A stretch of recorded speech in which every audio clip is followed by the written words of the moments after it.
Návraty na kozlíku čeká cukrář s bičem, hlavu ti nasadí na čep obrtlíku.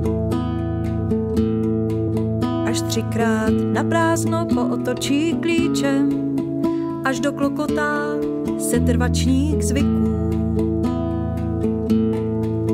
Na povel plačky vyjde v křečích první salva, i se schlá stařina se staví do pozoru. Takový nával, ach takový nával, že uhasí i vápno na obzoru.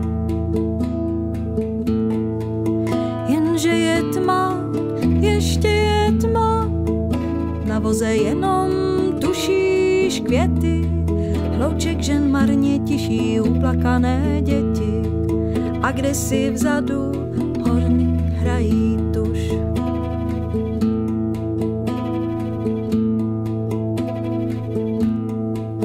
Už víš, že ptáčník, co má modré oči, po světě nosí prázdné klece. Už víš, ve které řece vázne proud a ve které zasteče, kde slídí lačtí psi, kudy se vodí